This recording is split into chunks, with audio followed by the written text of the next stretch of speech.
নমস্কার, আমি অনুপমা চলে এসেছি আরও একবার আপনাদের সামনে নতুন একটা রেসিপি নিয়ে। আজকে রেসিপি পাওভাজি, যেটা মুম্বাইয়ের একটা ফেমাস স্ট্রিট ফুড বলা হয়। শুধু মুম্বাই নয়, মুম্বাই, পুনে এবং আজকাল সমস্ত জায়গায়, অর্থাৎ ভারতের সমস্ত জায়গায়, বড় বড় শহরে, মফস্বল এরিয়াতেও পাওয়া যায় এই পাওভাজি।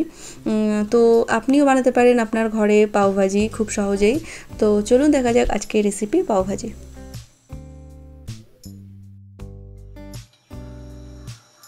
সবার প্রথমে একটা কড়াই গরম করে এর মধ্যে আমি দিয়ে দিচ্ছি 2 টিস্পুন মতো সাদা তেল, আর তার সাথে সাথে দিয়ে দিচ্ছি 1 টিস্পুন মতো বাটার।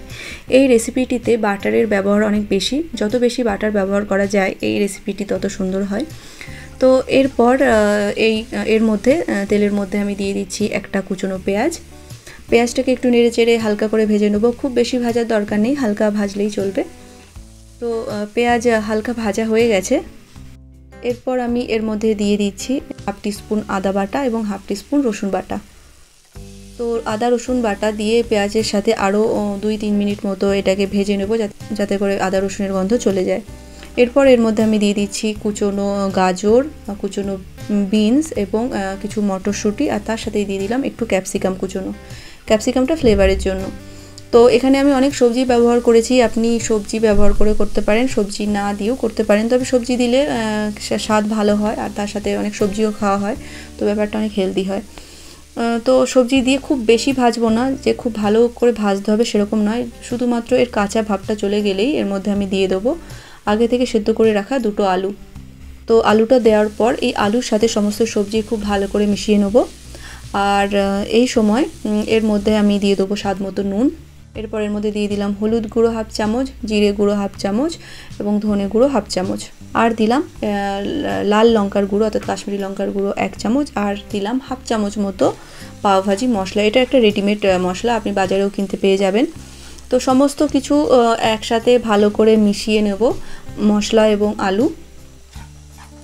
তো ভালো করে 2-3 মিনিট এই আলু এবং সমস্ত মশলা ভালো করে কষে নেব।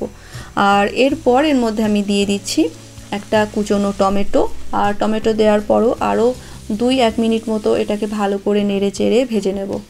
এই পাওভাজি রেসিপিটি খুব একটা সহজ রান্না, কিন্তু আপনি এটাকে যত সময় দিয়ে রান্না করবেন এর স্বাদ কিন্তু তত বাড়বে। তো মশলাটা খুব ভালো ভাজা হয়ে গেছে আমাদের, আলু আর মশলা। এরপর এর মধ্যে আমি দিয়ে দিলাম একটু জল দিয়ে একটু ভালো করে এটাকে আমি মিশিয়ে নিচ্ছি। আর এরপর আমি আরও একবার জল ব্যবহার করব। তো এরপর আমি একটা পটাটো ম্যাশার দিয়ে এটাকে ভালো করে ম্যাশ করে দেবো, যাতে করে সবজি, আলু এবং সমস্ত মশলা একসাথে ভালো করে ব্লেন্ড হয়ে যায় আর একটা খুব ভালো ফ্লেভার আসে। সবজিগুলো যাতে ভালো করে মিশে যায় তার জন্য আপনি চাইলে সবজিগুলোকে সেদ্ধ করেও ব্যবহার করতে পারেন, তবে সবজি একটু গোটা গোটা থাকলে তবেই আমার বেশি ভালো লাগে। তো এই কারণে আমি সবজি সেদ্ধ করে দিইনি, এখানে আমি ডিরেক্ট সবজি দিয়ে দিয়েছি। আর আপনি দেখতেই পাচ্ছেন কি মশলাটা কিন্তু একটু বেশ ভালো ঘন মতো হয়ে এসছে, মানে ভাজি যেটা সেটা একটু ঘন হয়ে এসছে। তো এরপর আমি এর মধ্যে দিয়ে দিলাম আরও 1 বাটি জল, আর এরপর এটাকে কম আঁচ করে রান্না হতে দিতে হবে। এই রান্নাটা যত সময় নিয়ে আর যত কম আঁচে করা যায় তত টেস্ট বাড়ে এর। তো এরপর এর মধ্যে আমি দিয়ে দিলাম একটু গরম মশলা 1/2 চামচ, আর একটু কসুরি মেথি দিয়ে দিলাম। এরপর সমস্ত কিছু আরও একবার ভালো করে মিশিয়ে দিলাম। তো এরপর এটাকে খুব কম আঁচে ধীরে ধীরে রান্না করতে হবে। এরপর আমি এর মধ্যে দিয়ে দিলাম স্বাদ মতো নুন এবং চিনি। এরপর এইভাবেই মাঝারি আঁচ করে পাওভাজিটাকে নাড়াচাড়া করে রান্না করতে হবে যতক্ষণ পর্যন্ত এটা একটু গ্রেভি টাইপের হয়। তো আমি এখানে খুব বেশি পাতলা কিন্তু করছি না, দোকানে সাধারণত পাতলা করা হয়, তো আমি একটু ঘন করছি। আপনি যদি পাতলা পছন্দ করেন আপনি আর একটু জল মিশিয়ে নিতে পারেন, কোনো অসুবিধা নেই। জল মিশিয়েই কিন্তু দোকানে বিক্রি করা হয়, আপনি দেখবেন। তো জল দিতে হবে আর তার সাথে আবারও রান্না করতে হবে।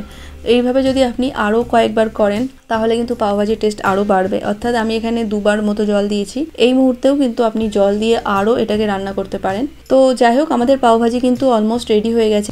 এরপর এর মধ্যে একটু মাঝখানে জায়গা করে আমি এর মধ্যে দিয়ে দিচ্ছি বাটার, একটু কাশ্মীরি লঙ্কার গুঁড়ো আর একটু পাওভাজি মশলা। তো সমস্ত কিছু একবার খুব ভালো করে মিশিয়ে নেব। আমাদের ভাজি কিন্তু রেডি। আপনি লাস্টে একটু ধনেপাতা এর মধ্যে ছড়িয়ে দিতে পারেন আর সাথে সাথে একটু দিয়ে দিতে পারেন বাটারও। আমি আগেই বলেছি এর মধ্যে যত বাটার ব্যবহার করবেন এর স্বাদ কিন্তু তত বাড়ে। এরপর এখানে আমি নিয়ে নিয়েছি পাওভাজি ব্রেড। এখানে আমি ব্রেডগুলোকে অর্ধেক করে নিচ্ছি ছুরি দিয়ে কেটে, আর এখানে আমি লাগাবো মাস্কা অর্থাৎ বাটার। এখানে দোকানদাররা বলে কি মুম্বাইতে বা পুনেতে আপনি যদি কখনো পাওভাজি খেয়ে থাকেন, ওনারা বলেন কি ব্রেডে মাস্কা লাগানোর কথা, অর্থাৎ মাস্কা অর্থাৎ বাটার। তো ব্রেডে খুব ভালো করে বাটার লাগিয়ে তাওয়াতে একটু হালকা চাপ দিয়ে এরকম ধরে রাখলে খুব ভালো আর কি রোস্ট হবে ব্রেডের দিকগুলো।